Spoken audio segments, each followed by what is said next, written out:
আরে চুল ছেড়ে আসছে, সুবহানাল্লাহ। এই ভাই ভাই, চুল ছেড়ে আসছে, হাঁটতে শোনা, হাঁটতে শোনা ভাই,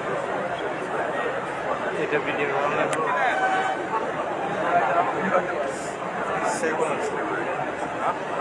Bismillahirrahmanirrahim. Alhamdulillah. Wassalatu wassalamu ala Rasulillah wa ala alihi wa sahbihi wasallam tasliman katsiran.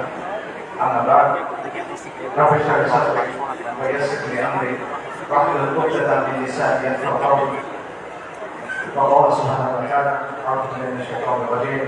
Wa ma lanna tuqatiluna fi sabilillahi wal mustad'afina من الرجال والنساء والولدان الذين يقولون ربنا أخرجنا من هذه القرية الظالم أهلها واجعل لنا من لدنك وليا واجعل لنا من لدنك نصيرا الذين آمنوا يقاتلون في سبيل الله والذين كفروا يقاتلون في سبيل الطاغوت فقاتلوا أولياء الشيطان إن كيد الشيطان كان ضعيفا صدق الله العظيم.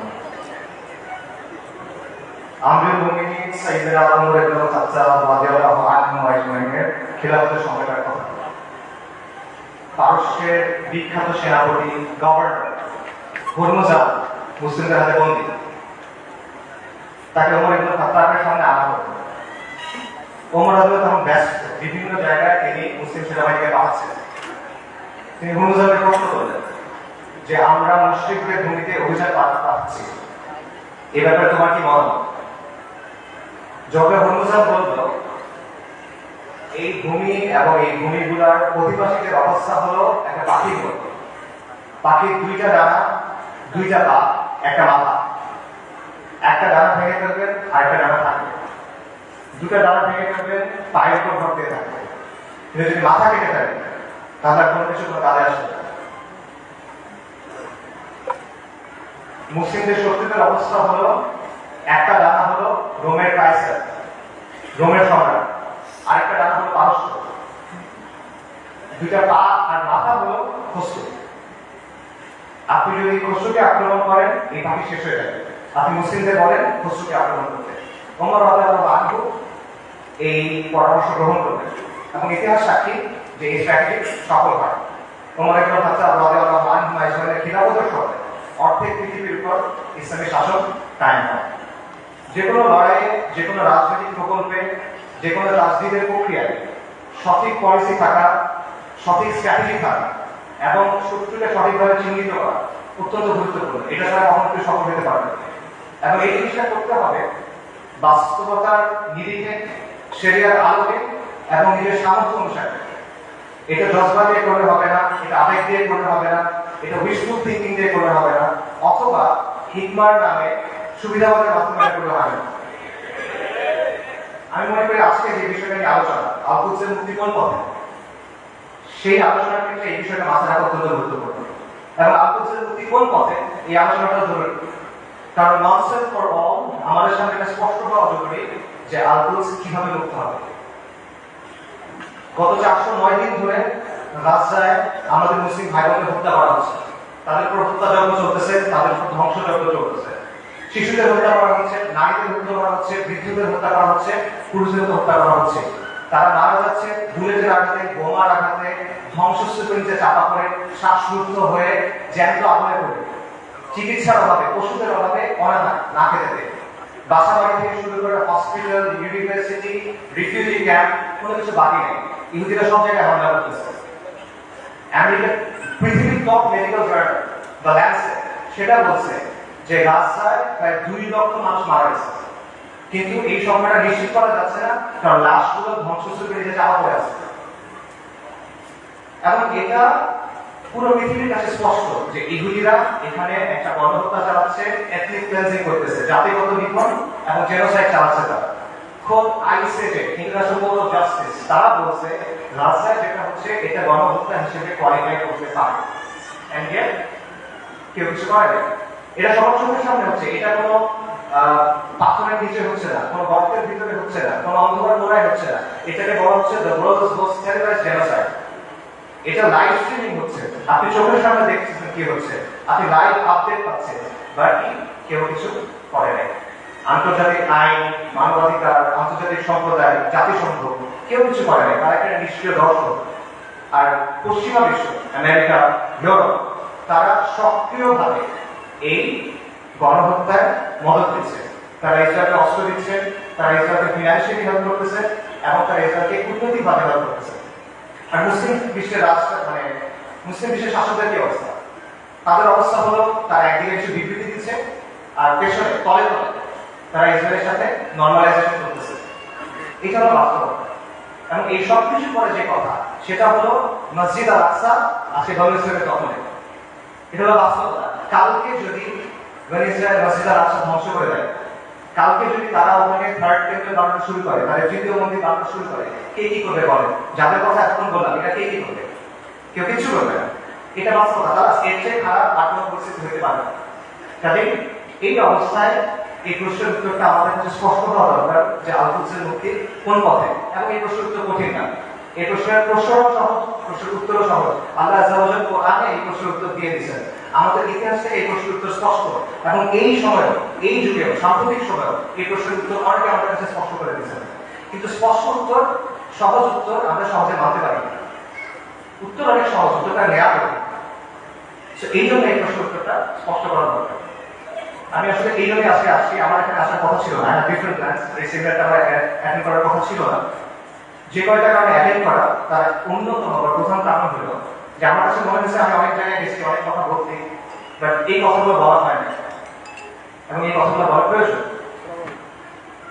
এগুলো বলার জন্য আমি আসলে এখানে আসি। এবং আজকে দেখবেন যে অনুষ্ঠানের যে অন্য টপিকগুলো আছে, সেটার সাথে আমার টপিক কিন্তু ডিফারেন্ট। মূল টপিকগুলো হলো যে ইসলামের প্রস্তাবনা, সমাজের ক্ষেত্রে, রাষ্ট্রের ক্ষেত্রে, এইটা ডিফারেন্ট। আমি সেমিনারে আসবো, বাট এই টপিকে কথা বলতে হবে। আমি সেদিকে পারি এক হলো আপনাদের সামনে স্পষ্ট করে দেওয়ার জন্য যে আল-কুদসের মুক্তি কোন পথে, যাতে আপনাদের কোনো অজুহাত না থাকে। আপনাদের অনেকে বলতে না পারেন, কেউ আমাদেরকে বলে নাই, আমরা বুঝি নাই, এই অজুহাতটা সরকারের জন্য আসছে। আর আমি এই জন্য আসছি যাতে যেদিন আল্লাহ সাল্লাল্লাহু সামনে গিয়ে দাঁড়াইতে হবে না, সেদিন আমি এটুকু বলতে পারি যে আমি কিছু করতে পারি না, কিন্তু এই কথাটা আমি আমার কমের সামনে বলছি।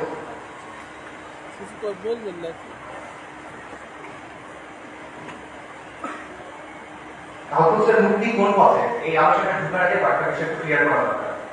একটা বিষয় হলো যে শত্রুর নির্মমতা বা শত্রুর নিষ্ঠুরতা, এটা আসলে এখানে মূল সমস্যা না। কারণ এর চেয়েও নির্মম, এর চেয়েও নিষ্ঠুর ঘটনা আমার ইতিহাসে ঘটছে, এই উম্মার সাথেই ঘটছে। প্রথম ক্রুসেডের কথা চিন্তা করেন, যখন খ্রিস্টানরা, ক্রুসেডাররা জেরুজালেম দখল করে দিল 1099 সালের জুলাই 15 তারিখ, আজকে থেকে 925 বছর আগের কথা। খ্রিস্টান ইতিহাসবিদরা লিখছে যে তারা এমন ভাবে ম্যাসাকার করছে যে রাস্তায় কিছু কিছু জায়গায় প্রায় গোলারি পর্যন্ত মানুষের রক্ত ছিল, আর কিছু কিছু জায়গায় রক্ত ছিল হাঁটু পর্যন্ত, মুসলিমদের রক্ত। এবং তারা জেরুজালেম পর্যন্ত যাওয়ার সময় যতগুলো শহর পার হয়েছে, প্রত্যেকটা শহরে ম্যাসাকার করছে, রেপ করছে, লুট করছে, আর্সন করছে, আগুন লাগা দিচ্ছে। এবং এখানেই শেষ না, তারা ক্যানিবালিজম করছে। ক্যানিবালিজম বুঝছেন, মানুষের মাংস খাওয়া। এটা ঐতিহাসিকভাবে প্রমাণিত। সিরিয়ার উত্তর পশ্চিমে একটা শহর আছে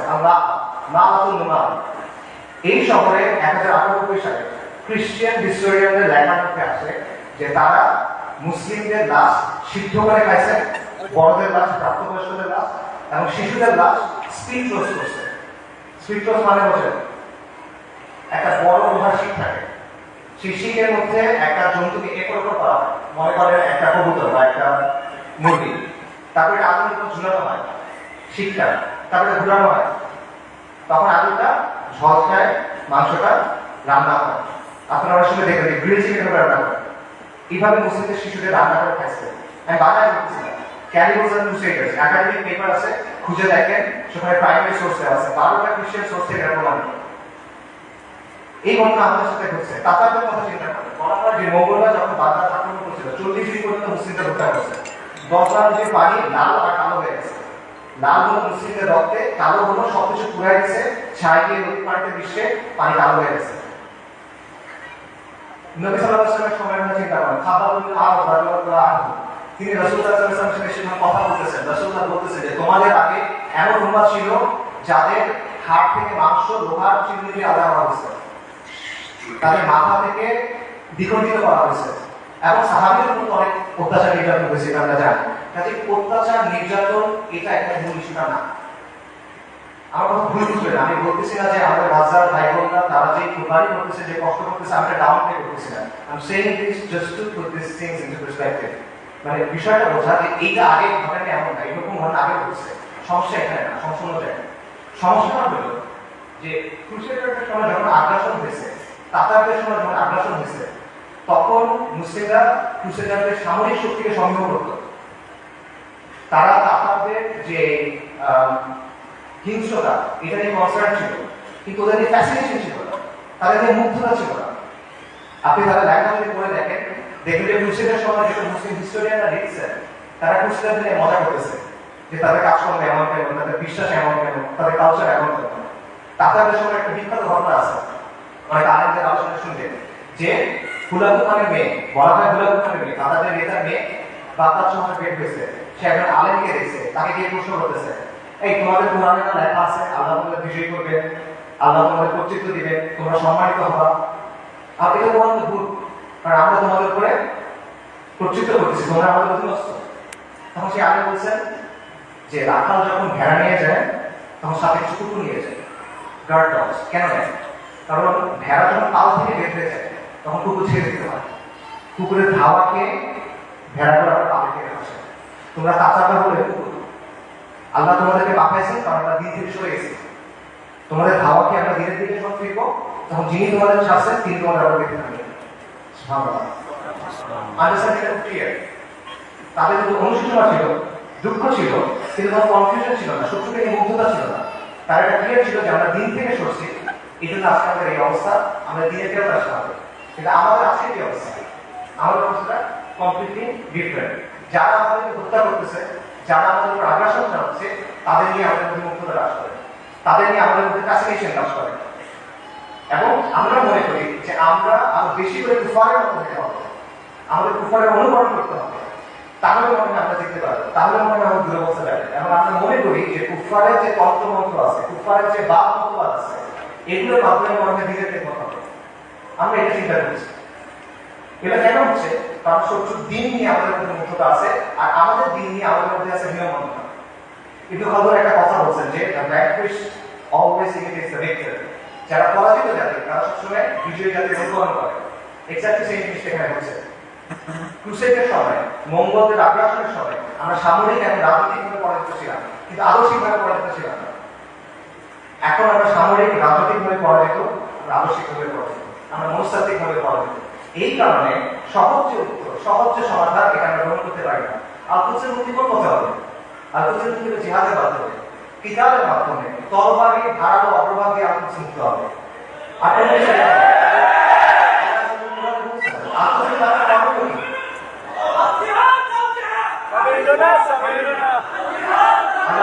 বলছেন কোরআনে আল-কুদসের জন্য প্রবলেম হবে। সূরা নিসার আয়াত করছে ওয়ামা আল্লাহু কাতিলুনা ফি সাবিলিল্লাহ। তোমার কি হয়েছে? তোমাদের কি হলো? তোমরা কেন আল্লাহর কাছে কিতাব করতেছো না? এই জিনিসটা স্পষ্ট। আল্লাহ তোমাদের বলতে ফাইদু কামিন মাসতাতু মিন কুওয়া, তোমরা প্রস্তুত করো তার সেই জিহাদের জন্য। আল্লাহ সুবহানাহু বলেন ওয়াকাতিলু হাত্তা লা তাকুনা ফিতনা, ওর সাথে কিতাব পড়ো যতক্ষণ পর্যন্ত ফিতনা দূরীভূত না হয়। এটা স্পষ্ট। আল্লাহ সুবহানাহু রাদিয়াল্লাহু আনহু সময় কিভাবে কথা হচ্ছে, আল্লাহ সালাতের আইনের সময় কিভাবে কথা হচ্ছে, এগুলো তো মানে জটিলতা কিছু নাই, স্পষ্ট উত্তর। কিন্তু উত্তরটা আমরা নিতে পারতেছি না।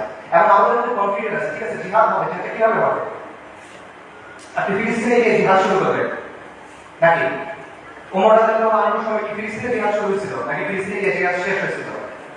সালাতুল আইয়ুবীর সময় জিহাদ কি ফিলিস্তিনের দরজায় শুরু হয়েছিল না জিহাদ ফিলিস্তিনের ভেতরে গিয়ে শেষ হয়েছিল? এই প্রশ্নের উত্তর সোজা। আপনি কি জিহাদ ফিলিস্তিনে গিয়ে শুরু করবেন নাকি জিহাদ করতে করতে করতে গিয়ে আমরা এক সময় আল-আকসাকে আমাদের হাতে দিবেন ইনশাআল্লাহ? এই প্রশ্নের উত্তর সোজা, কিন্তু আবার সহজ উত্তরটা আমরা নিতে পারি না। কারণ এই যে আমাদের পরাজিত মানসিকতা, এটা আমাদের আচ্ছন্ন করে গেছে, এটা বাইরে আমরা বের দিতে পারতেছি না। আমাদের চিন্তার মধ্যে কিছু জট লেগে গেছে, যখনই আমরা ক্লিয়ারলি একটা জায়গায় যেতে যাচ্ছি, ওই জটগুলোর জন্য আমরা কনফিউশনে পৌঁছাতে পারতেছি না। সুফিদের একটা কথা আছে যে আপনি যখন কোনো গ্লাসের বিশুদ্ধ পানি দিবেন, তার আগে ওই গ্লাসের ময়লা ফেলে দিতে হবে। আপনি যদি ঠিক অ্যান্সারটা দিবেন, তার আগে ভুল অ্যান্সারটা সরাই দিতে হবে। এই জন্য আমি মূল অ্যান্সারে যাচ্ছি, তার আগে অল্প কিছু বিষয় কাভার করি। আমাদের মাথায় একটা জট লেগে গেছে, সেই জটটা ক্লিয়ার করতে হবে। প্রথম যে জবটা খুলতে হবে সেটা হলো আল-কুদসের ইস্যুর নিয়মতান্ত্রিক কোনো সমাধান নাই, এটার কোনো অনুমোদিত সমাধান নাই, এটার কোনো বৈধ সমাধান নাই। বর্তমান বিশ্ব ব্যবস্থার অধীনে যতগুলো নিয়মতান্ত্রিক পথ আছে, যতগুলো বৈধ পথ আছে, যতগুলো অনুমোদিত পথ আছে, এগুলো কোনোটা দিয়ে ফিলিস্তিন মুক্ত হবে না। আর যে পথে ফিলিস্তিন মুক্ত হবে, আল-কুদস মুক্ত হবে, এটা কোনোদিনও এই বিশ্ব ব্যবস্থায় বৈধ পথ হবে না। এটা কখনো তারা মেনে নেবে না। এটা সবসময় তাদের চোখে অপরাধ থাকবে, এটা সবসময় তাদের চোখে অবৈধ থাকবে, এবং এটা সবসময় তাদের চোখে সন্ত্রাস হিসেবে গণ্য হবে। ঠিক। চিন্তা করেন যে যে জাতিসংঘ আর যে আন্তর্জাতিক আইনের মাধ্যমে ইসরায়েল প্রতিষ্ঠা হলো, সেই জাতিসংঘ আর সেই আন্তর্জাতিক আইন দিয়ে আপনি কিভাবে আলোচনা করতেন? ইসরায়েল রাষ্ট্র প্রতিষ্ঠিত হয়েছে কিভাবে?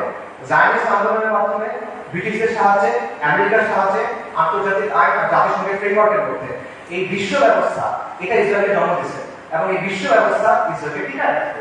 তাহলে এই বিশ্ব ব্যবস্থার অধীনে যতগুলো সম্ভাব্য সমাধান আছে, কোনোটা দিয়ে আপনি ইসরায়েলকে সরাতে পারবেন না। সম্ভাব্য সমাধান কি বলেন? One state solution to two state solution. একটা রাষ্ট্র হবে ইহুদি রাষ্ট্র, সেখানে সবাই থাকবে, অথবা একটা ইহুদি রাষ্ট্র, একটা ফিলিস্তিনি রাষ্ট্র। এই তো সলিউশন। দুইটা কিন্তু ইসরায়েল থাকতেছে, খালি সীমানার ভেতরে হচ্ছে।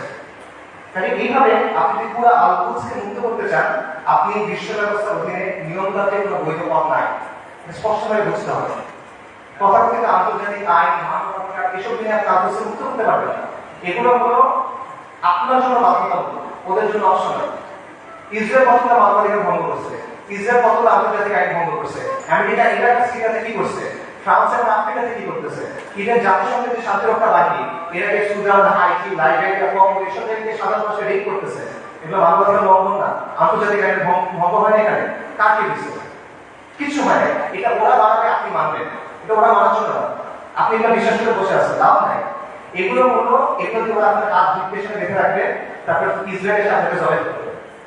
এরা আমাদের নারী অধিকারের কথা বলবে, শিশু অধিকারের কথা বলবে, মানবাধিকারের কথা বলবে, মর্যাদা সমালোচনা করবে, নিকারের সমালোচনা করবে, শরিয়ার সমালোচনা করবে। তারপর আমাদের মধ্যে এলজিবিটি ঢুকাবে। কিন্তু যখন লিটারেলি হাজার হাজার নারী, শিশু, বৃদ্ধ মারা যাচ্ছে, জেনোসাইড হচ্ছে, এথনিক ক্লিনজিং হচ্ছে, তখন এসে কি বলবে? Israel has the right to defend itself, we must condemn Hamas. এই তো অবস্থা। এটা হলো আন্তর্জাতিক আইন এবং মানবাধিকারের অবস্থা। আমেরিকাতে একজন বিখ্যাত দাঁড়িয়ে ছিলেন, মালিকা শাহবাজ, ম্যালকম এক্স, ইনারেশনের নামে। ওনার একটা কথা আছে, খুব বিখ্যাত কথা, আমি মনে করি এই কথাটা আমরা সবাই বলতে হবে। উনি বলছেন, we want freedom by any means necessary, we want justice by any means necessary, we will strike at injustice by any means necessary। অর্থাৎ মুক্তির জন্য, মর্যাদার জন্য, সম্মানের জন্য, অন্যায় বন্ধ করার জন্য যা যা করা প্রয়োজন তা সবই করতে হবে। সহজ। ম্যালকম এক্স আফ্রিকান আমেরিকান ছিলেন, পশ্চিমা বিশ্বের বাস্তবতা খুব কাছ থেকে দেখেছেন, এবং এর মধ্যে হীনমন্যতা ছিল না, জাতীয় উদ্ধার টেন্ডেন্সি ছিল না। ওনার এই চিন্তা ছিল যে আমার পরিচয় দিতে হবে, তাই তিনি সহজ কথাটা সহজে বলে দিয়েছেন। তো এই কথাটা আপনারা বুঝতে হবে, যদি আপনি মুক্তি চান, যদি আপনি মাথা উঁচু করে বাঁচতে চান, তাহলে you have to get it by any means necessary. এটা মাথার মধ্যে গেঁথে নেন, এটা মনের মধ্যে খোদাই করে নেন যে আন্তর্জাতিক আইন, জাতিসংঘ, মানবাধিকার এগুলো মেনে কেমন পর্যন্ত আপনি আর কাছাকাছি মুক্ত করতে পারবেন।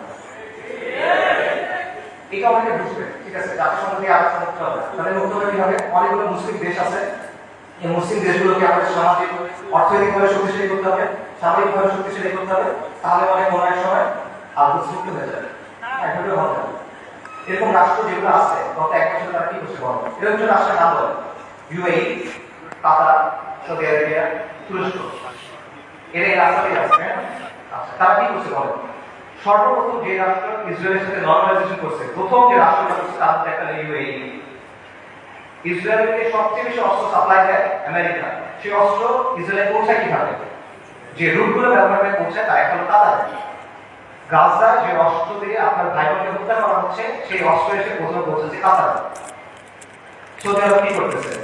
একদিকে দেশের নর্মালাইজেশন চেষ্টা করতেছে, আরেকদিকে মরুভূমির মধ্যে কনসার্ট করছে। ইসরায়েলের চ্যানেল একটা প্রতিবেদন আছে, সেখানে বলা হচ্ছে যে যখন লোহিত সাগরের ব্লকেট দিল হুতিরা, ইয়েমেনের হুতিরা যখন লোহিত সাগরের ব্লকেট দিল, তখন ইসরায়েলে কারো গেছে কিভাবে? দুবাই, জর্ডান এবং সৌদি আরবের মধ্যে দিয়ে। আর যারা এগুলোর বিরুদ্ধে কথা বলার মতো মানুষ, সেই হকপন্থী ওলামায়েরা, শত শত ওলামায়েরা, এবং 7-8 বছরের তারা চেনে। আর তুরস্কের কথা আপনি বলবেন, মানে তুরস্কের অনেক রেটরিক আছে, অনেক কথা তুরস্কের বিরুদ্ধে বলা হয়, মন খারাপ করেন। আমাকে বলেন যে তুরস্কের বাস্তবতা কি, তুরস্ক কি করছে আমাকে বলেন। তুরস্কের বাস্তবতা হলো তুরস্ক নেটো সদস্য। তুরস্কের মিলিটারি আইডিএফ এর সাথে জয়েন্ট মিলিটারি এক্সারসাইজ করে। সো আপনি যদি মনে করেন যে এইটার মাধ্যমে হবে, এটা আসলে অবাস্তব চিন্তা ভাবনা। এই রাষ্ট্রগুলো, এই শাসনগুলো আন্তর্জাতিক বিশ্ব ব্যবস্থার অংশ, এগুলোর সাথে আপোষ করে তারা টিকে থাকে। এবং আধুনিক মুসলিম রাষ্ট্রগুলো, অর্থাৎ মুসলিম রাষ্ট্রগুলোর যে শাসন ব্যবস্থা, এটা হলো ঔপনিবেশিক শাসন ব্যবস্থার ধারাবাহিকতা। আমাদের একটা ইসলামী শাসন ছিল, তিনরা এসে তাদের শাসন ব্যবস্থা চাপাইছে, এখন এই রাষ্ট্র এবং এই শাসকরা সেটাই কন্টিনিউ করতেছে। এটা হলো রিয়ালিটি। কাজে বিশ্ব ব্যবস্থা যদি দুর্বল হয়, এই শাসকদের মস্তকে বেরোবে। এবং বিশেষ করে আরবের যে রাজতন্ত্রগুলো আছে বা মনার্কিগুলো আছে, তারা ক্ষমতায় আছে, এখন ঠিকই আছে। প্রথমে ব্রিটেনের সাথে আপোষ করার মাধ্যমে, এখন আমেরিকার সাথে আপোষ করার মাধ্যমে। এগুলো বাস্তব, এই বাস্তব কষ্টের কোনো সুযোগ নেই। এগুলো ঐতিহাসিকভাবে প্রমাণিত সত্য কথা। কাজেই এরা কখনোই এমন কোনো কাজ করবে না যেটা এই বিশ্ব ব্যবস্থার বিরুদ্ধে যায়। তারা যদি আন্তরিকভাবে চায় তাহলে তারা করতে পারবে না। তারা এক বেস এটা ম্যানেজ করতে পারবে, এবং এটি তার চেষ্টা করে ম্যানেজ করা, যে 2 লক্ষ মানুষ মারা গেছে, আমরা একটা বিবৃতি দিব, এটুকুই তারা করবে। এটা ম্যানেজ করার চেষ্টা করতে পারে। কাজে এটা সত্য, মুসলিমদের অর্থনৈতিকভাবে শক্তিশালী হতে হবে, রাজনৈতিকভাবে শক্তিশালী হতে হবে, সামরিকভাবে শক্তিশালী হতে হবে, কোনো প্রশ্ন নাই। কিন্তু পরাধীন অবস্থায় আমরা মনে করি আমরা স্বাধীন হয়েছে, স্বাধীন করিনি, আমরা এখনো পরাধীন অবস্থায় আছি। পরাধীন অবস্থায় আপনার জিডিপি যত হোক, আপনার রাস্তা যত সুন্দর হোক, আপনার দেশে যত স্কাইস্ক্রেপার থাকুক, ইট ডাজন্ট ম্যাটার। আপনি পরাধীন, এটা আপনার হাতে নাই, এই অস্ত্র আপনার হাতে নাই, এই শক্তি আপনার হাতে নাই। তো এই বিষয়টা বুঝতে হবে, আপনি আগে মুক্ত করতে হবে, তারপরে শক্তি। এবং এখানে আরেকটা পজিশন আছে, অনেকে যেটা মনে করেন যে ঠিক আছে, জাতিসংঘ দিয়ে হবে না, মুসলিম রাষ্ট্র দিয়ে হবে না, কিন্তু মুসলিম সেনাবাহিনী দিয়ে হবে। এই সেনাবাহিনীগুলো, বিশেষ করে আরবের যে সেনাবাহিনীগুলো আছে, ফিলিস্তিনের কাছাকাছি যে সেনাবাহিনীগুলো আছে, এরাও হয়তো সাহায্য করবে। এবং আপনারা দেখবেন যে যখনই এই ম্যাসেজগুলো হয়, ইসরায়েল টুইটে কি লেখা হয়, কিছুদিন পর লেখা হয়, তখন এরকম হ্যাশট্যাগ থাকে, যেমন আর্মি টু আল-আকসা, যে আর্মিগুলোকে আল-আকসায় মুক্ত করবে। এটা অবাস্তব চিন্তা ভাই। আমি আপনাকে ইয়েমেনের আবু আলী আব্দুল্লাহ সাহেবের একটা কথা বলি। আলী আব্দুল্লাহ সাহেব একবার বলছে একটা সাক্ষাৎকারে যে এইসব আর্মির কাজ হলো মানুষকে দমন করা। যদি জনগণ আমার বিরুদ্ধে বিদ্রোহ করে, আমি এই আর্মিকে জনগণকে দমন করবো। এর বাইরে এদের আপনার কাজ চাই, এটা ছোট জন্য জনগণের উপর সেনাবাহিনীর কাজ নেই। এটা আলী আব্দুল্লাহ সাহেবের কথা। সে একটা মিথ্যাবাদী, কিন্তু সেটা সত্য বলছে। এটি হলো বাস্তবতা। আপনি দেখেন যে এই আর্মিকে প্রশিক্ষণ দেওয়া হয়েছে, অস্ত্র দেওয়া হয়েছে, অর্থায়ন করছে কেন? এই আরব শাসকদের মসনদ টিকায় রাখার জন্য এবং মুসলিমদের বাহিনীতে রাখার জন্য, ইসলামকে দমন করার জন্য। এটা হলো বাস্তবতা। এবং আর্মি রাষ্ট্র যাবে কিন্তু আলাদা বলেন তো, ইসরায়েলের চারপাশে যে দেশগুলো আছে, এগুলো তো ইসরায়েলের রক্ষা করতেছে। আপনি যাবেন কেন ওখানে? আপনি তো বাংলাদেশ থেকে যেতে পারবেন না, তাই না? আপনি ওই জায়গা থেকেই ওখানে যেতে হবে, তারা যাবে কেন? এবং যখন আপনি যে বলতেছেন এই আর্মিগুলো ক্ষমতা দিবে বা তারা কাজ করবে, এগুলো তো অলরেডি হয়েছে, এটা বাস্তবতা আমরা দেখছি। বিষয়টা কি হয়েছে? জামাল আব্দুল নাসেরের সময় জামাল আব্দুল নাসের ইখওয়ানুল মুসলিমিন বা মুসলিম ব্রাদারহুডের সাথে একটা ওয়াদা করছে, কোরআনের উপর হাত রেখে ওয়াদা করছে যে মুসলিম ব্রাদারহুড রাস্তায় আন্দোলন করবে, রাজপথে আন্দোলন করবে, জনমত গঠন করবে। জামাল আব্দুল নাসের আর বন্ধুরা সেনাবাহিনীর মধ্যে কু করবে, সামরিক অভ্যুত্থান করবে। তারপর তারা ক্ষমতায় যাবে, ক্ষমতায় গিয়ে কোরআনের শাসন প্রতিষ্ঠা করবে। কোরআনের উপর হাত রেখে ওয়াদা করছে। কু হয়েছে, মুসলিম ব্রাদারহুড তার ওয়াদা পূরণ করছে, সে ক্ষমতায় গেছে, ক্ষমতায় কি করছে? গায়রুল্লাহ গায়রুল্লাহ শাসন করছে, মুসলিম ব্রাদারহুডকে জবে করছে। অনেক মানুষকে তারা শহীদ করে দিচ্ছে। এটা হলো বাস্তবতা। এরা যখন আসে তখন কি করে, এটা চোখের সামনে আসে। আরব রাষ্ট্রগুলো বা এই রাষ্ট্রগুলোর যে শাসন ব্যবস্থা, যে শাসকরা আছে, এটা হলো ইসরায়েলের ঘনিষ্ঠতম মিত্র। আর এই বাহিনীগুলো হয় ইসরায়েলের বর্ডার গার্ড অথবা জাতিসংঘের গার্ডের সৈন্য। এটা হলো বাস্তবতা। তো এদেরকে যে আপনি ফিলিস্তিন মুক্ত করতে, এটা জিনিসের নয়। এবার হচ্ছে ইরানের কথা। আমরা অনেকে মনে করি ইরান ফিলিস্তিন মুক্ত করতে। আল-কোদসের মুক্তি ইরানের মূল উদ্দেশ্য না। ইরানের মূল উদ্দেশ্য হলো মধ্যপ্রাচ্যে শিয়াদের যে ক্ষমতা, এটা বৃদ্ধি করা। এবং এটা সে করবে এট ইওর কস্ট। একটা কথা আছে গেম থিওরিতে, জিরো সাম গেম, যে তার শক্তি যত বাড়বে আপনার শক্তি তত কমবে। এটা বাস্তবতা। ইরানের সাথে ইসরায়েলের স্বার্থের দ্বন্দ্ব আছে, ইরানের সাথে আমেরিকার স্বার্থের দ্বন্দ্ব আছে, তার মানে কিন্তু ইরানের সাথে আপনারও দ্বন্দ্ব আছে। যে ইরান আজকে ফিলিস্তিনের মুক্তি করার জন্য ঘুরিয়ে যাচ্ছে, তারাই আজকে সিরিয়াতে আহলে সুন্নাহ ওয়াল জামাতকে হত্যা করতেছে। আহলে সুন্নাহ ওয়াল জামাতকে হত্যা করতেছে। তারা ইরাকে আহলে সুন্নাহ ওয়াল জামাতকে হত্যা করছে, এখন নির্যাতন করতেছে। এটা বাস্তবতা। ইরানের স্বার্থ আর আহলুস সুন্নাহ ওয়াল জামাআর স্বার্থ কখনোই এক না। ইরান সক্রিয়ভাবে এই মুহূর্তে আহলুস সুন্নাহ ওয়াল জামাআর সাথে যুদ্ধে লিপ্ত। এই মুহূর্তে, আগে কখনো ছিল, পরে কখনো এগুলো হচ্ছে না, এট দিস মোমেন্ট তারা আমাদের সাথে যুদ্ধে লিপ্ত। এট দিস মোমেন্ট তারা আমাদের হত্যা করতেছে। আমেরিকা যখন আফগানিস্তানে আক্রমণ করছে, আমেরিকা যখন ইরাকে আক্রমণ করছে, ইরান তাদেরকে সহায়তা করছে। এটা তাদের মুখের কথা, এটা বাংলায় বলতেছে না, আমাদের রিজেক্ট করে। মোহাম্মদ খাতামি ইরানের প্রেসিডেন্ট ছিল 97 থেকে 2005 পর্যন্ত সম্ভবত। তারা একটা বক্তব্য আছে যে তালিবানের বিরুদ্ধে আমরা আমেরিকাকে সাহায্য করছি, স্পষ্ট বক্তব্য আছে তাদের। এগুলো দুর্ঘটনা কিছু না। এবং সবচেয়ে বড় যে বিষয়, ইরানের ব্যাপারে সবচেয়ে বড় কারণ হলো যে তাদের সাথে আমাদের আকিদার দ্বন্দ্ব আছে, তাওহীদের ব্যাপারে দ্বন্দ্ব আছে। তারা আল্লাহর উলুহিয়াত, আল্লাহর রুবুবিয়াত, আল্লাহর সিফাতের ব্যাপারে শিরক করে। তারা আমাদের মা আয়েশা রাদিয়াল্লাহু তাআলা আনহার ব্যাপারে জঘন্য কথা বলে, যেটা কোনোদিন কিয়ামত পর্যন্ত মানা সম্ভব না আমাদের পক্ষে। ঠিক সাহাবা ইকরাম রাদিয়াল্লাহু তাআলা আনহুম এটা তাকফীর করে, এটা কোনোদিন পর্যন্ত মানা সম্ভব না। এটা খুবই বিষয় রাখে। এই জিনিস মেনে আপনি কিছু করতে পারবেন না। আল্লাহ আল-কুদসকে এই শিরকের সাথে এই করে আপনি মুক্ত হতে পারবেন না। ইরানকে আপনার দেখতে হবে ক্রুসেডের সময় উবাইদি সাম্রাজ্যের মতো করে। ক্রুসেডের সময় একটা সাম্রাজ্য ছিল, উবাইদি সাম্রাজ্য। এটাকে আপনারা অনেক পাপেনি শিয়া বলতে ছিলেন। এরা আকিদাতে ছিল ইসমাইলি শিয়া, মানে ইমামি শিয়াদের চেয়েও খারাপ, বাতেনিয়া ইসমাইলি শিয়া। তারাও জেরুজালেমকে মুক্ত করার কথা বলতো, তারাও ঐক্যের কথা বলতো, কিন্তু ইতিহাস খুলে দেখে তাদের ভূমিকা কি ছিল। আহলুস সুন্নাহর সাথে তাদের ভূমিকা কি ছিল ইতিহাস খুলে দেখে। এবং এটা শুধু তখন না, এখনো এবং আগেও ছিল এরকম। কাজে ইরানকে আপনার উবাইদিদের একটা আধুনিক সংস্করণ হিসেবে দেখতে হবে। তবে credit where credit is due. ইরানের কিছু অর্জন আছে যেটা আমাদের নাই, এটা আমরা স্বীকার করতে হবে। শিয়া শাসনের জন্য গত 4 বছর ইরান যেটা করতে পারছে, কোন সুন্নি শক্তি সেটা এখনো করতে পারেনি। এটা বাস্তবতা। শিয়াদের আছে একটা রাষ্ট্র আছে, তাদের একটা জিওপলিটিক্যাল প্রজেক্ট আছে। বলতে পারছে আহলুস সুন্নাহ এরকম কোনো কিছু এখনো নাই। বৈশ্বিকভাবে ফিলিস্তিন ইস্যু ব্যবহার করে ইরান প্রতিরোধের একটা রেটরিক তৈরি করছে, এক ধরনের সফট পাওয়ার তৈরি করছে। এটা আমরা তৈরি করতে পারি না। এগুলো বাস্তবতা। এই ক্রেডিট তাকে আপনি দেন, এই অর্জন স্বীকার কোনো সমস্যা নেই। কিন্তু এই রেটরিকের মধ্যে গিয়ে আপনি মনে করেন না যে তারা হলো উম্মার অবশ্যই না। আপনি মনে করেন না যে সে এসে আপনার সহযোগী হবে। এটা যদি আমরা মনে করি একটা ভুল হবে, এবং এই ভুলের মাসুল আমাদের দিতে হচ্ছে, দিতে হবে। আরেকটা বিষয় মাথায় রাখবে, সেটা হলো আল-কুদস পবিত্র। এটা ইসলাম ছাড়া কোনো কিছু দিয়ে মুক্ত হবে না। বাংলাদেশে একটা দল আছে জাসদ, জাতীয় সমাজতান্ত্রিক দল। 80 দশকে এই দলের অনেক মানুষ ফিলিস্তিনে গেছিল লড়াই করতে, একটা জায়গায় জায়গায় মেজর জলিলের নাম শুনছেন, তিনি জাসদের সাথে ছিল। ওনার মাধ্যমে অনেকে তখন সেখানে গিয়ে লড়াই করছিল। এই যে ইয়াসির আরাফাতের যে দল ছিল পিএলও, এদের সাথে তারা ওখানে লড়াই করছিল, এগুলো ডকুমেন্ট। তো এই জাসদ বা এই পিএলওর হাতে আমরা কখনো আল-কুদসের মুক্তি দিবেন না। মূলহী কমিউনিস্ট সেকুলারিস্ট ন্যাশনালিস্ট হাতে আল্লাহ আল-কুদসকে দিবেন না। আল-কুদস মানে কি? আল-কুদস মানে পবিত্র। পবিত্র জিনিস হলো আল্লাহ অপবিত্রের হাতে দিবেন না, অসম্ভব। যে বিষয়ে আল্লাহ রসুল দিচ্ছেন আল্লাহ আলুদের কাছে, যে বিষয়ে আল্লাহ দিচ্ছেন সাহাবীদের কাছে, এটা আল্লাহ কমিউনিস্টে দিবেন না, এটা আল্লাহ কোনো জাতীয়তাবাদীকে দিবেন না। এটা যদি মুক্ত হয়, এটা ইসলামের নামে মুক্ত হবে। যখন কিন্তু ইসলামের নাম না আসবে, এটা যদি আপনি বাহ্যিকভাবে মনে মুক্ত হচ্ছে, তাহলে আসলে মুক্ত হবে না। এবং এখানে এটাও বুঝেন যে ফিলিস্তিনের মানুষরা নিজে নিজে আল-কুদসে মুক্ত হতে পারবে না। ঠিক আছে, আমরা সবাই ফিলিস্তিনের জিহাদ সমর্থন করি, সবাই সমর্থন করে না, কমিউনিস্টরা সমর্থন করে। কিন্তু ফিলিস্তিনের মানুষ নিজেরা, গাজার মানুষ খালি গাজাতে লড়াই করতেছে, আল-কুদস মুক্ত হবে না। পশ্চিম তীরের মানুষ শুধু পশ্চিম তীরে লড়াই করতেছে, ফিলিস্তিন মুক্ত হবে না। এটা সম্ভব না।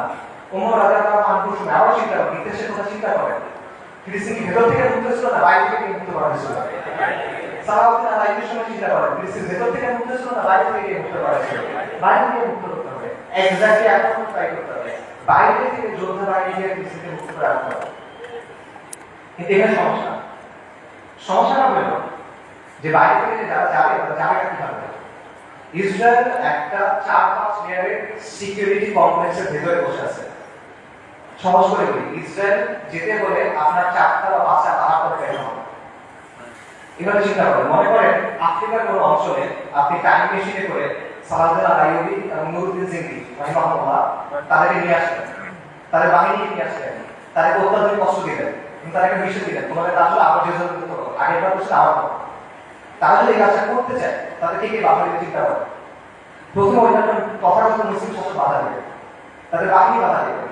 সেই শাসকদের কিছু অনুগত নাম ধরে আগে থাকবে, তারা বাধা দিবে। তারা বলবে এটা খারিজি, তারা বলবে এটা তাকফিরি, তারা বলবে এটা উগ্র, তারা বলবে এটা বাদী।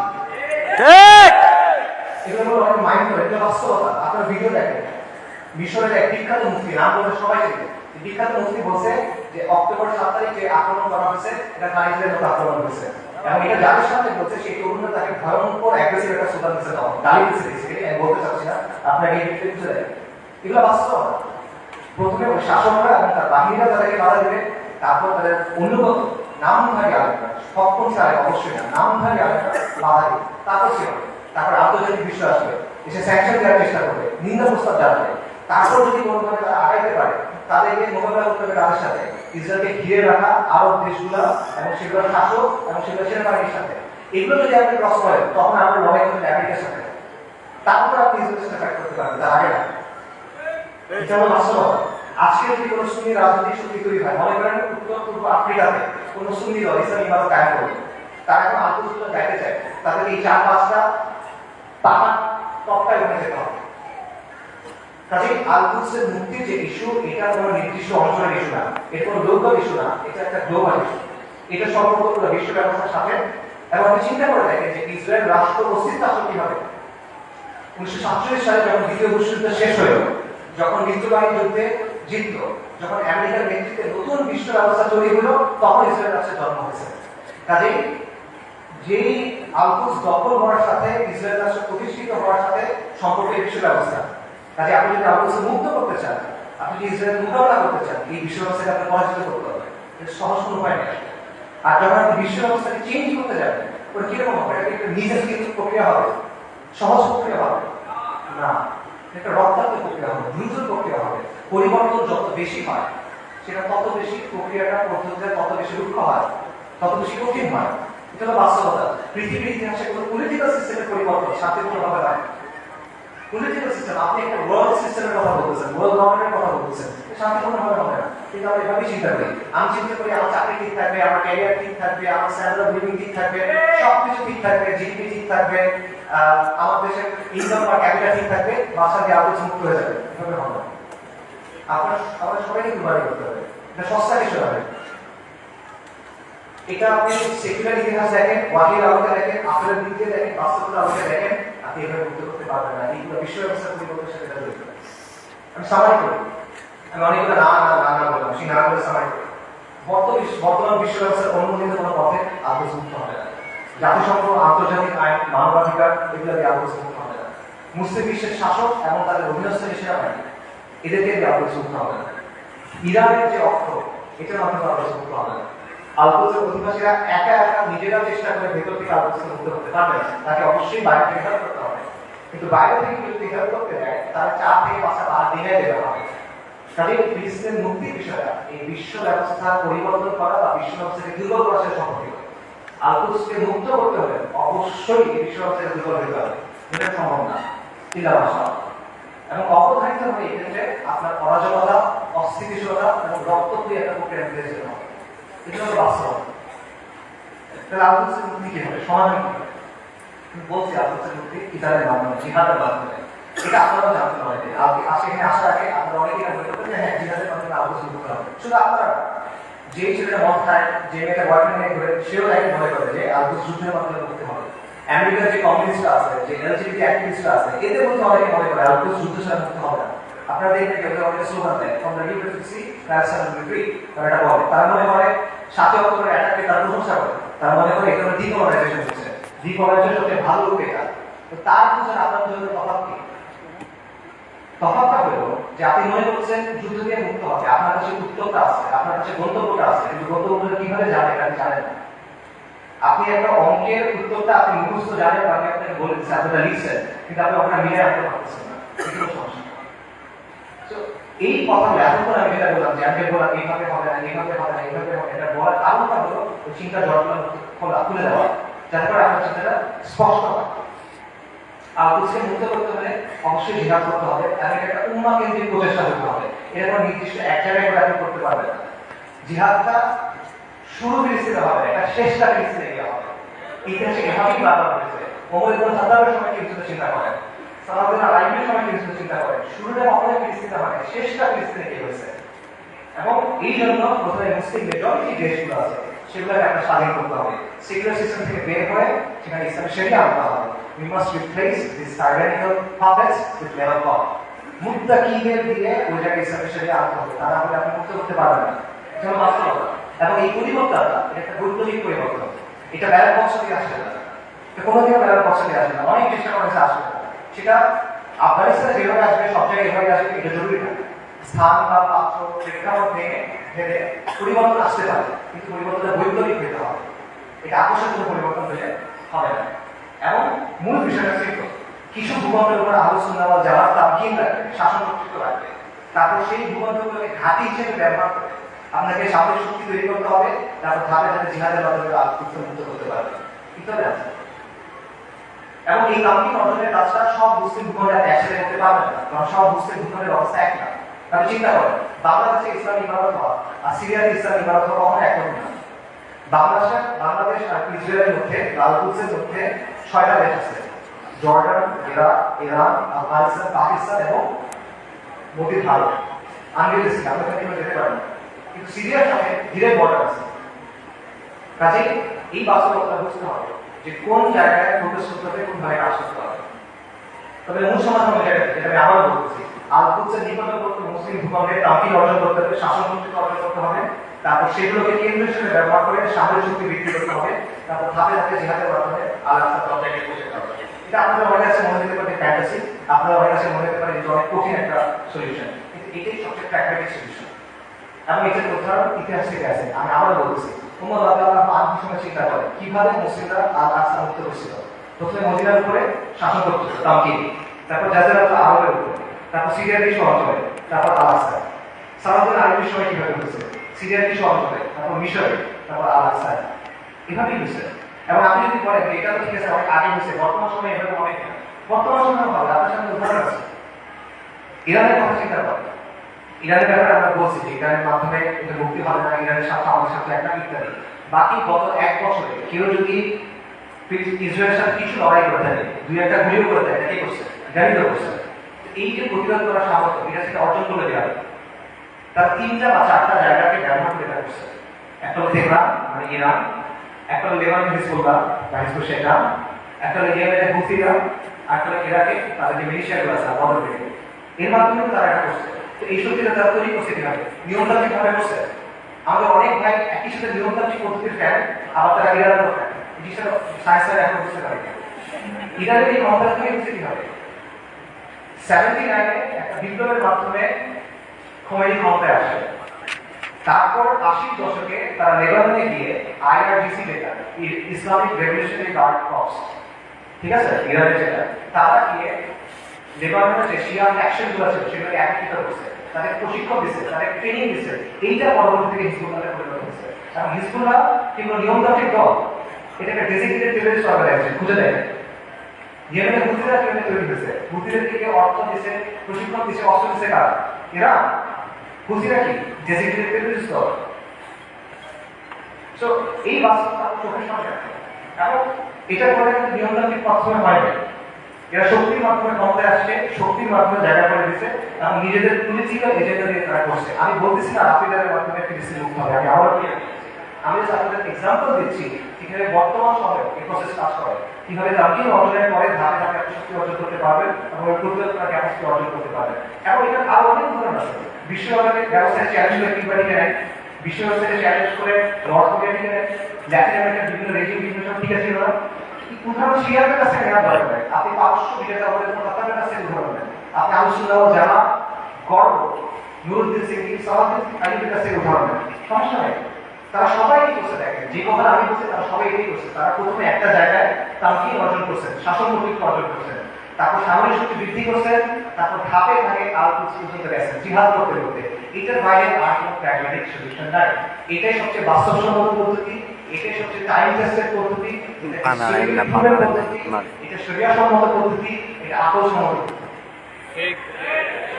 এটা কঠিন পদ্ধতি, এটা রুক্ষ পদ্ধতি, বিপদ সংকট পদ্ধতি, কোনো দাম নেই, এটা সহজ পদ্ধতি। কিন্তু সহজ পথ নেওয়ার নাম তো ভাই বাস্তববাদী হওয়া না। বাস্তববাদী হলো যেটা করা প্রয়োজন সেটা করা। আপনি একটা গন্তব্যে যাবেন, একটা সহজ পথ একটা কঠিন পথ, সহজ পথ আপনি আরেক জায়গায় নিয়ে যাবেন, ওটা দিলে তো হতে পারে। আমরা কিন্তু বাস্তবায়নের নামে প্রকৃতি অনেক পদ্ধতি গ্রহণ করছে, এখনো করে যাচ্ছে। এগুলো আপনার কি দিচ্ছে, কি অর্জন দিচ্ছে আপনার বলেন? জিল্লতি ছাড়া আপনার কি অর্জন দিচ্ছে বলেন? এবং দিন থেকে আপনার সরে গেছে। আরো এক্সাম্পল দেখ, চীনের কথা মনে করেন, চীন যে গ্লোবাল সুপার পাওয়ার হয়েছে, কিভাবে হয়েছে? লিবারাল ডেমোক্রেসি মেনে হয়েছে, মানবাধিকার মেনে হয়েছে। একটা ভায়োলেন্ট রেভলিউশনের মাধ্যমে চাইনিজ কমিউনিস্ট পার্টি শাসনকর্তৃত্ব অর্জন করছে, তাও কি অর্জন করছে? তারপরে একটা ওয়ান পার্টি স্টেট বানাইছে, ব্রুটালি সবভাবে শাসন করছে, আজকে সে আমেরিকা কন্টেন্ডার হয়েছে। এটা বাস্তবতা ভাই। চীন তারা কি বিশ্বাস করতে যে জনগণ ক্ষমতার উৎস? চীনের ভিতরে যারা সভাপতি বলা হয় মাও সেতুং, তার একটা বিখ্যাত উক্তি আছে, সেটা হলো বন্দুকের নব ক্ষমতার উৎস। Power not on the battle of the drum. এটা বাস্তবতা। এই বাস্তবতা political power not on the battle of the drum. এটা দুনিয়ার বাস্তবতা। আপনি বাস্তবতা বুঝার পরে বাস্তবতা করে দিতে পারেন। এবং আপনাকে ওই যেটা বলছিলাম, এই পরিচয়টা নিতে হবে বাস্তবতা নিরিখে, শরিয়ার আলোকে এবং দেশ স্বাস্থ্য অনুসারে। এবং আপনার সূত্রটা একটা চিন্তা হবে। আমরা শুধু হলুজারের কথা বলছি না, মুসলিমদের শত্রুদের তুলনা হলো পাখির মতো। পাখির দুটা ডানা, দুটা পা, একটা মাথা। আজকে 1400 বছর পর্যন্ত ডানা একটা ভেঙে ফেলবেন, আর একটা ডানা থেকে যাবে, দুটা ডানা ভেঙে ফেলবেন, পা থেকে যাবে, মাথা কেটে ফেলবেন, পাখি শেষ। রাইট? আজকে 1400 বছর পরে বাস্তবতা কি? মুসলিমদের শত্রুদের অবস্থা পাখির মতো।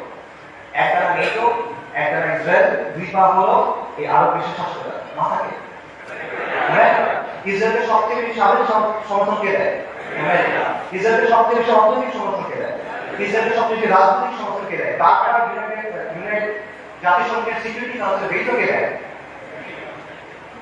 এই শাসকদের মসনদকে টিকায় রাখে।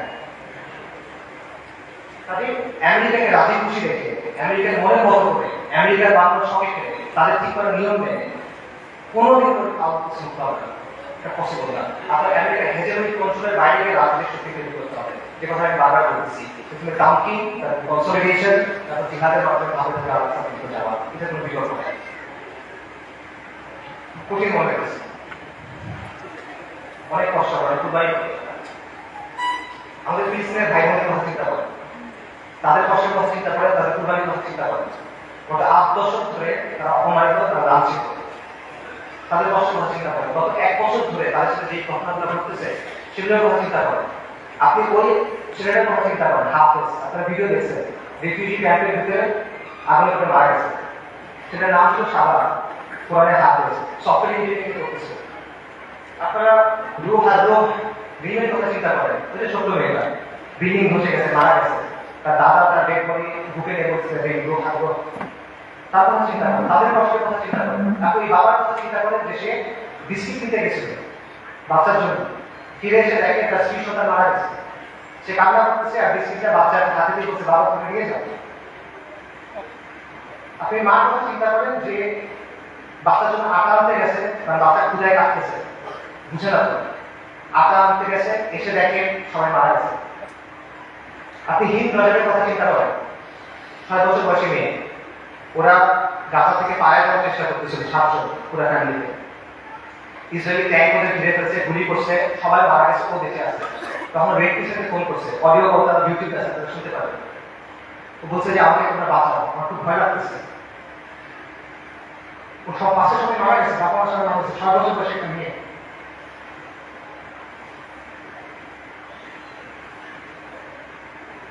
এবং শেষ পর্যন্ত 12 দিন পরে ডেড বডি পাওয়া গেছে। দেখা গেছে ওর পুরো ফ্যামিলি ডেড বডি, আর ওর আশেপাশে যে প্যারামেডিক গুলো ওকে বাঁচাতে আসছিল, তারাও মারা গেছে, তাদেরকে মেরে ফেলছে। ওই 3 বোনের কথা চিন্তা করো, 3 বোন 3টা ছবি। প্রথম ছবিটা হলো যুদ্ধের আগে, 3 বোন সেলফি তুলছে হাসি খুশি। পরের ছবিটা হলো যুদ্ধের সময়, 2 বোন, পেছনে ধ্বংসস্তূপ, 1 বোন মারা গেছে। পরের ছবি 1 বোন, তার হাতে একটা বড় পলিথিন, গার্বেজ ডিসপোজাল ব্যাগ আছে না, কালো রঙের বড় পলিথিন, এরকম বড় পলিথিনে কি তার বোনের ডেড বডি, পুরো বডি ছিল হয়ে গেছে, ওই ডেড বডি। রাজায় একটা হসপিটাল আছে খান ইউনুসে একটা অ্যাম্বুলেন্স আছে, অ্যাম্বুলেন্সে একটা বাচ্চা আছে 10-11 বছর বয়স, ওর কাছে একটা ব্যাগ নেয়, রক্ত করতেছে। আলাদা জায়গায় সাংবাদিক জিজ্ঞেস করছে যে তোমার কিন্তু রক্ত করতেছে কেন, তোমার ব্যাগে কি? বলছে আমার খাই।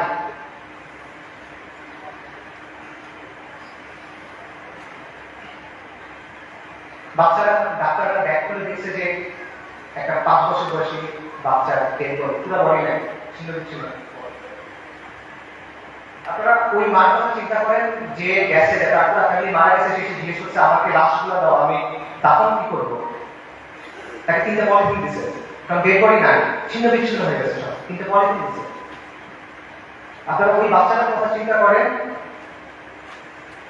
বিল্ডিং ধসে পড়ছে, খুলি ফেটে গেছে, কোটর থেকে চোখ বের হয়ে আসছে, এখন ওই নিষ্প্রাণ চোখ নিষ্প্রাণ পৃথিবীর দিকে তাকায় আছে। এদের কষ্টের কথা চিন্তা করেন, এই কষ্ট শুধু তাদের, কষ্ট আমাদের না। আমরা এখন না, এখন না একদিনের মতো দেখুন না, আমাদের স্পষ্ট করা হয় কষ্ট। এই যে কষ্টটা কি আমাদের যে কষ্টটা হবে তার চেয়ে বেশি কষ্ট? আমাদের যে কষ্ট করে এর চেয়ে বেশি কষ্ট? যদি এটা বেশি কষ্ট মনে হয় তাহলে আরেকটা কষ্টের কথা বলে চলে যায়। ওই দিনের কথা মনে করেন যেদিন আল্লাহর সাথে আপনাকে রায় থাকবে, ইদা দুক্কাতিল আরদু আরদান দাক্কান দাক্কা ওয়া জাআ রাব্বুক ওয়াল মালাকু সাফফান সাফফা ওয়া জিইয়া ইয়াওমাইযিন বিজাহান্নাম। পৃথিবী চূর্ণ বিচূর্ণ হয়ে যাবে, বালির মতো হয়ে যাবে। আপনার প্রতিফলন আসবে এবং মালাইকারা আসবে সারিবদ্ধভাবে, এবং জাহান্নামকে আপনার সামনে আনা হবে। ওই দিন আল্লাহ আপনাকে প্রশ্ন করবে, আমাদেরকে প্রশ্ন করবে, কি জবাব দেবেন আমাকে বলেন?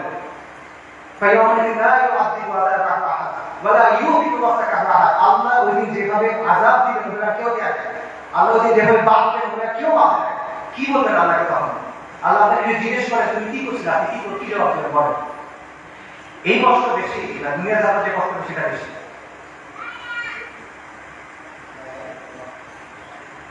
এত কিছু পর দেখেন আল-কুদসের মানুষ ইমান, ইস্তিকামাত এবং সবরের কি দৃষ্টান্ত স্থাপন করছে। একজন বৃদ্ধা বলতেছেন আমাদের জান, মাল, সন্তান সবকিছু আল্লাহর জন্য করবা, মৃত্যু যদি আল-কুদসের জন্য হয় তাহলে সুন্দর মৃত্যু, ইনশাআল্লাহ কিয়ামত পর্যন্ত আমরা রিবাউন্ড করে যাব। এটা সস্তা কিছু না, এটা রাসূলুল্লাহ সাল্লাল্লাহু আলাইহি ওয়াসাল্লামের ইসরা ওয়াল মিরাজের জায়গা। আমরা বাইতুল মাকসুদের অধিবাসীরা প্রস্তুতি আছে, কুরবানি করার জন্য প্রস্তুতি আছে, যত কুরবানি লাগে আমরা করব। ওই বাবার কথা চিন্তা করেন, হাসপাতালে একই দিনে 2 বাচ্চা মারা গেছে, 2 ছেলে মারা গেছে। উনি বলছেন আলহামদুলিল্লাহ, এটা জিহাদের ভূমি, এটা রিবাউন্ডের ভূমি, আমাদের যা কিছু আছে সব আল্লাহর জন্য। আল্লাহ আমাদের কালে উনি আমাদের তৈরি করছেন, উনি আমাদের পাশে উনি নিয়ে যাবেন, ওরা যা খুশি করবেন, আমরা এটা খুশি, আমরা এটা ফলো করব। বাবা যখন বিপদের মধ্যে পড়ে, ওনারা এটা হাদিসে আমাদের বলছেন যে বাবা যখন বিপদের মধ্যে পড়ে তখন আল্লাহ এটার মাধ্যমে তার সুবিধা মাফ করে দেন, অথবা তাকে পরিশুদ্ধ করেন, কারণ আল্লাহ তাকে আখিরাতে বড় পুরস্কার দিতে চান। আমি মনে করি আমাদের ভাষা ভাইবোনদের সাথে ফিলিস্তিনের ভাইবোনদের সাথে এই বিষয়ে ইনশাআল্লাহ আল্লাহ তাদেরকে জান্নাতুল ফেরদৌস আলার জন্য প্রস্তুত করতে চান। আমি মনে করি আল্লাহ আমাদের পুরাতে খুশি হয়ে যাবেন ইনশাআল্লাহ। লক্ষ্যের উপরে শহীদ, আলহামদুলিল্লাহ, এটা উম্মত মুহাম্মদের গর্ব। আমাদের ভিতরে জান্নাতে ইনশাআল্লাহ, ওদের ভিতরে জাহান্নামে। আল্লাহুম্মা ওয়ালা মাওলা। ওই বৃদ্ধের কথা চিন্তা করেন, যিনি ধ্বংসস্তূপের মধ্যে দাঁড়ায় বলতেছেন আমরা আজও এখানে দাঁড়ায় আছি এবং আমরা এখানে পর্যন্ত থাকবো। এই ভূখণ্ড বরকতময়, এই ভূখণ্ডের অধিবাসীরা বরকতময়। আমাদের চারপাশে চূড়ান্ত ধ্বংসযজ্ঞ হয়েছে, কিন্তু আমরা তাও এখান থেকে নড়বো না, আমরা আমাদের দিন থেকে নড়বো না। আমরা অতল পাহাড়ের মতো, আমরা উচ্চ তারার মতো। যে হ্যাঁ, পুরো বিশ্ব সাক্ষ্য দিচ্ছে তারা ইমানের ক্ষেত্রে অতল পাহাড়ের মতো, পুরো বিশ্ব সাক্ষ্য দিচ্ছে তারা ইস্তিকামতের ক্ষেত্রে উজ্জ্বল তারার মতো। আমি পুরো বিশ্ব সাক্ষ্য দিচ্ছে আপনি এবং আমি কাপুরুষ, পুরো বিশ্ব সাক্ষ্য দিচ্ছে আপনি আর আমি অক্ষম, পুরো বিশ্ব সাক্ষ্য দিচ্ছে আপনি আর আমি নিষ্ক্রিয়। ইসরায়েলের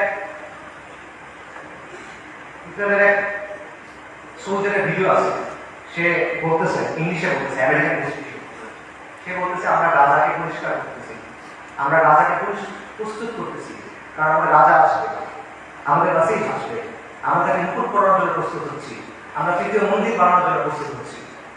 তবে মসজিদ আল আকসার সামনে নাচতেছে, উল্লাস করতেছে, স্লোগান করতেছে, স্লোগান দিচ্ছে, তারা বলতেছে মুহাম্মদ মারা গেছে।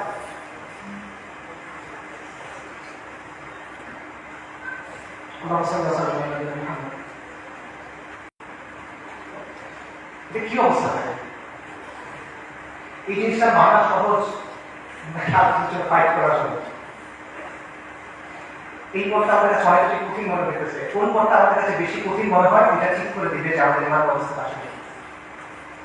নবী সাল্লাল্লাহু আলাইহি ওয়াসাল্লাম তার হাদিসে বলেন, আমি হাদিস তর্জমা করতে ইবনে ওমর রাদিয়াল্লাহু আনহু থেকে বর্ণিত, রাসূলুল্লাহ সাল্লাল্লাহু আলাইহি ওয়াসাল্লাম বলেন, যখন তোমরা ইনার মধ্যে ব্যবসা করবে, গরুর লেজ কাটতে ধরবে, কৃষিকাজে সন্তুষ্ট থাকবে এবং জিহাদ ছেড়ে দিবে, তখন আল্লাহ তোমাদের উপর লাঞ্ছনা আর অপমান চাপাবে। সুবহানাল্লাহ। এর চেয়ে বড় আলোচনা, এর চেয়ে বড় অপমান কি আছে? আর নবী সাল্লাল্লাহু আলাইহি ওয়াসাল্লাম বলছেন এই অবস্থা ততক্ষণ থাকবে যতক্ষণ আপনার দুনিয়া থেকে আসে। শুনুন আল-কুদস জিহাদের মাধ্যমে মুক্ত হবে, কিন্তু এই জিহাদের দরজা কেউ এসে আপনার জন্য খুলে দিবে না। আসমান থেকে ফেরেশতা নেমে এসে আপনার জন্য জিহাদের দরজা খুলে দিবে না। জিহাদের দরজা খুলতে হবে তাওহীদ আর হাদিসের শক্তিতে, খুলতে হবে না, থামতে হবে। এটা এই রাস্তা আপনি মনে করছেন আল-কুদস পর্যন্ত আপনার জন্য একটা লাল লাইটের বিভিন্ন রাস্তা তৈরি করে দিবে যে ভাই আল-কুদসে গিয়ে জিহাদ করবো না। আপনার রক্ত, আপনার হাড়, আপনার মাংস, লাশের শাড়ি, ফুলির পাতা আপনার রাস্তা দেখতে হবে। এছাড়া আপনি অপশন নেই। আল-কুদসের দাম অনেক বেশি, সস্তা না। বাইতুল মাকদিসের মানুষ বলে দিছে আল্লাহ আপনি আমাদের কাছ থেকে নেন, যতক্ষণ পর্যন্ত আপনি খুশি না হন আপনি আমাদের কাছ থেকে নেন, আমরা প্রস্তুত আছি। এই কথা যখন আমরা বলতে পারবো এবং এই কথার উপর যখন আমরা আমল করতে পারবো, যখন আমরা বলবো ইয়া আল্লাহ আপনি নেন, ততক্ষণ পর্যন্ত নেন যতক্ষণ আপনি সন্তুষ্ট না হন, তারপর আপনি আমাদেরকে আল্লাহ কাছে দেন। তখন আল-কুদস আপনি মুক্ত করতে হবে, রাগ পর্যন্ত পাবেন না। আল-কুদস এমন এক দুলহান যার মাহার আমাদের রক্ত। আল-কুদস এমন এক দুলহান যার মাহার আমাদের রক্ত। মাহার পরিশ্রম করা সেটা কোনো বিকল্প নেই, কোন বিকল্প নেই। আল্লাহ আল-কুদসকে মুক্ত করার প্রক্রিয়া সামনে তৌফিক দান করেন। আমাদের তৌফিক দান করেন আল-কুদসকে মুক্ত করার। আল্লাহ আমাদের দুনিয়ার ভালোবাসার মৃত্যুকে অপছন্দ করার ওষুধ থেকে মুক্ত করে দেন। আল্লাহ আমাদের মসজিদ আল-আকসাতে সালাত আদায় করার তৌফিক দান করেন। আল্লাহ আমাদের চতুর্দিকে প্রশান্তি দেন। আল্লাহ আমাদেরকে খায়বারের মতো একটা দিন দেখান। আল্লাহ আমাদের বন্ধু মুরাইদের মতো একটা দিন দেখান। আল্লাহ আমাদেরকে বন্ধু মুরাইদের মতো দিন দেখান। আল্লাহ আমাদের ক্ষমা করে দেন। আল্লাহ আমাদের মাফ করে দেন। আল্লাহ আমাদের নিফাক দূর করে দেন। আমাদের নিষ্ক্রিয়তা দূর করে দেন। اللهم وصل المجاهد في فلسطين، اللهم وصل المجاهد في غزة، اللهم وصل المجاهد في بلاد الشام، اللهم وصل المجاهد في اليمن، اللهم وصل المجاهد في الصومال، اللهم وصل المجاهد في كل مكان. اللهم ارزق شهادة في سبيلك، اللهم ارزق شهادة في سبيلك، اللهم اني اسالك قتلا في سبيلك، اللهم اني اسالك قتلا في سبيلك. اللهم خشيت এরকম যদি ভালো কিছু থাকে এটা আল্লাহর পক্ষ থেকে, যা কিছু খারাপ, যা কিছু ভুল এটা আমার সাথে পক্ষ থেকে বলা আগে একটা আসসালামু আলাইকুম ওয়া রাহমাতুল্লাহ।